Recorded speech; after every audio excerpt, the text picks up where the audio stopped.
Hinduism by definition has pluralism built into it. It is Islam and Christianity that had the problem of religion killing each other. Before Islam and Christianity came, there is not even a single war based on religion in Hinduism. So, the problem of Islam and Christianity was they were exclusive. So, the idea of secularism was brought in to solve that, okay, we should keep the state and politics out of religion. Hinduism did not have that problem. Now, when we became colonized by British, that's when the whole history and whole philosophy was written from British perspective. And sadly, India is the only country whose history is written by its oppressors. And that is still taught in the curriculum. So the alternative side to it is, we should go back to the true pluralism, the enlightened secularism. We have a pretty good secularism being practiced in West here, but in India, take it from me, whoever pays attention a little bit, it is not practiced fairly. In India, secularism means you gotta hate Hinduism. You gotta break India. Secularism is not fair. And people say Hinduism is in majority. Hinduism is not an organized religion. It's not a vote bank like 80% of the people. It is blocked in small parts. So it is not an organized religion. You would call it majority versus minority. Hinduism is true pluralism. What surprises me is whoever comes from India, who gets a seat here in West, they are always criticizing Hinduism in India. I love Hinduism. I love India. And I'm proud of it. And these voices are never heard here. Now, I don't know about the specific instances that happened in whatever the village, this and that. Now, from my perspective, India fought its first straight-up struggle in 1857. We lost the battle. Then British wiped out intellectually everything of India. Nehru, when we got in 1947 all the freedom, then we were supposed to go back to true pluralism. But Nehru and Congress and all those parties, we got bad government. Just like this Pakistani gentleman was saying, that they are craving for this good secularism. We got bad government from 1947 until now. So this is the first time a people who's proud Hindu and who cares about India, who's hopefully to do government, hopefully. I hate all politicians by the way, because I think they are in for themselves. They are not for the broader good of the government. I'm not a politician, I'm a regular private guy. But I hope this is so the British, they wanted to rule forever. Now, we carried the bad stuff. Nehru carried all the bad stuff of British policies until today. So in that sense, it was, we were mentioning all the bad part. I'm finishing it. I know I'm taking long. I'm not a public speaker, so excuse me. So we continued the bad stuff until today. So now this is the time to probably, I'm hoping, the true Hinduism, which is supposed to be enlightened secularism, hopefully this new government takes care.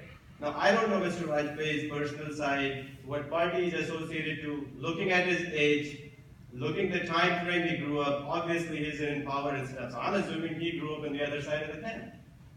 So, and he's presenting his side of the story. I have presented my side of the story. That's it. So people should hear both sides. And if it is Shastra, he had mentioned 10 points, which I could argue point by point. But that's not the point. Forum here, we could do Shastra. And I'm a young guy, obviously you're more experienced, better words, this and that. I just want to present the other side of the story. And want to let know you that hopefully, just this elderly gentleman was saying that you should bring both sides of the people so that we can present and let the listeners, audience figure out what is right, what is wrong. And I can take point by point. This was the overview of the thing. Sure. Okay, I'll just make a couple of brief comments.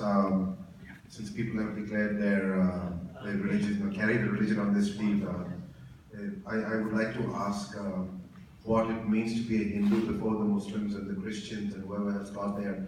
If you were a lower caste Hindu, or was that an invention that came from the outside?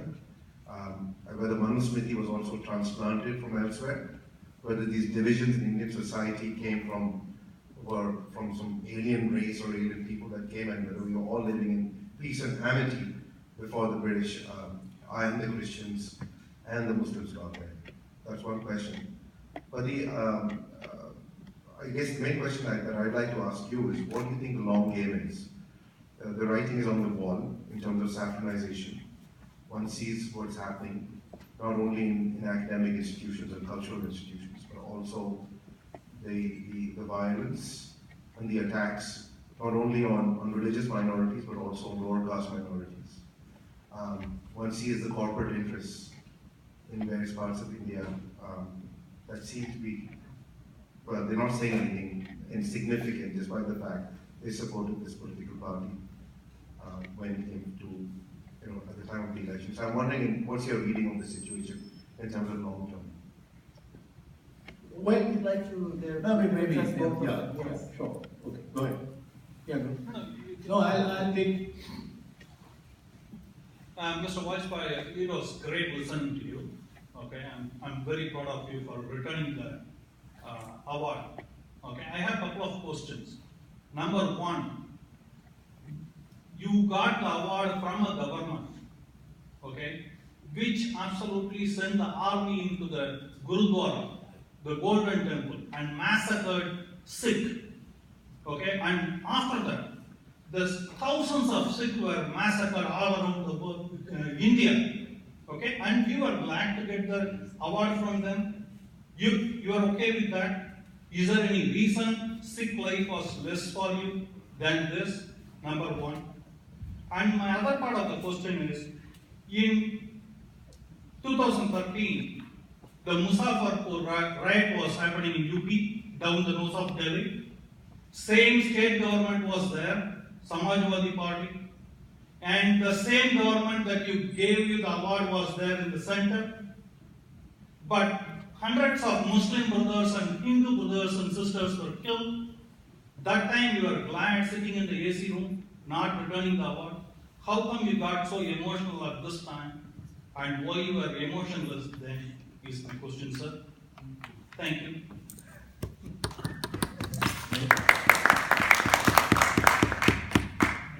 Yes. I just came back because the other side came, and it's not an argument, but I just want to send this message out to the other side.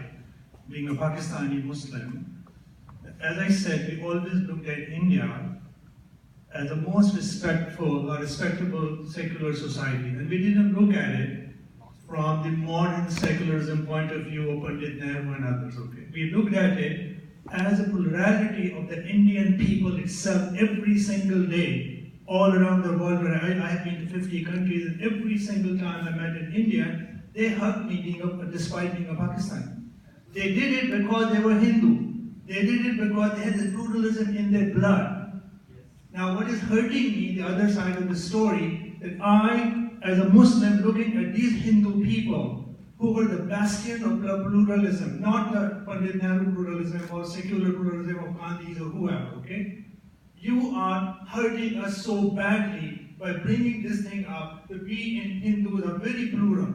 And what they're being told when I'm conveying this sadness on Facebook pages and everywhere where I could write, and I write, the answer is coming back, it's because you Pakistanis and Muslims screwed ourselves up because you did so many things bad to us because you were here. What I'm trying to send back to you and to this gentleman, please listen from this Muslim Pakistani who's a secular, who's not a mullah, that you, the Hindus who are now claiming the Hinduism is the bastion of pluralism, and you are doing this to your own people, it is very sad. And do not give this argument because Pakistanis did what Muslims did to us, we're responding. I absolutely. Thank you very much. First of all, I really. Just one moment. There was a gentleman who was standing at the mic and just. I lost my train of thought. You lost your train of thought. I just wanted to make sure nobody was waiting. We have until our reception begins at 7:30, so I just want to make sure if there's anybody else who would like to ask a question, if you would come to the mic right away, because we will need to go for the reception in a moment. So please. I'll take 45 seconds. Yes. First of all, gentlemen, I'm extremely sorry that I apologize that I was late traffic and all that, but I do remember one thing, and I don't know if this question has been asked earlier by any other participant over here. This award was given to you, sir, honorary respected sir, for a long time back to you. The 20, 25 years, I don't know how many years, you were respected, you enjoyed that honor, you were respected everywhere, and you obviously, I'm sure you must have written that awardee, so and so, you were awarded this particular thing. Now, what you given back? Other than this, when you say the award, obviously money, the respect, the 20 years what you had enjoyed very nicely, and at the back end of life, of course everyone is getting aged. I don't want to disrespect for that aging process. But now to say that, I think it is really a very selfish motive. I can't mince my words, I would be very honest to say that, and just to defame them. But I do remember that, of course, in what happened in Bhopal, and I also know that the entire process, of course, your elevation as such a renowned poet, how it happened. And obviously, Arjun Singh was always a mentor of yours, and he was very much respected by you all the time. But again, my question is that what you are giving back? 20 years of respect, what you got for nothing, and now you are giving back because when this right time you fought, you thought this one. Thank you. Just over here, but if I could just make one request, because the others have not had a chance to speak as yet, we want to make sure that they also get a chance. So if we could just keep them short and make sure that there are actually questions for the speaker. And then everybody who is in the line can ask their questions so that we can then head out to the reception. Please. I just wanted to respond to my brother there who just answered to my comment, so I'll close it very fast, 45 seconds. From a true plural Hindu, you will never hear what you mentioned it on Facebook and stuff. If it is that, then on all Hindu kind of side of things, I apologize for that. That's not true Hinduism. In my Hindu view, every human being has a soul and energy, your Atma. I respect you just like everyone else, myself, my brothers and everybody. That's not the problem comes when the other side says, I'm going to kill you. Then my Gita also says, as an Arjun, I should not be confused. Otherwise, I see Tatmavasi, that's my philosophy. That means I see God everywhere. I'm talking Hindu philosophy. So I see God everywhere, in this person, and everybody's, and I serve that person if it doesn't matter. And that's the heart, that's the reason Hinduism is good. And and I really hope and pray to God that narrow-minded Hindus don't come in power, and if they come, at least I'll have guts to say and do my share of bringing them down. If it's narrow-minded Hindus come in power. That's it. Okay, I am Happy Harsh. I am professor at Sheridan College, although I teach web development. One thing I am happy today is to hear pluralism many times.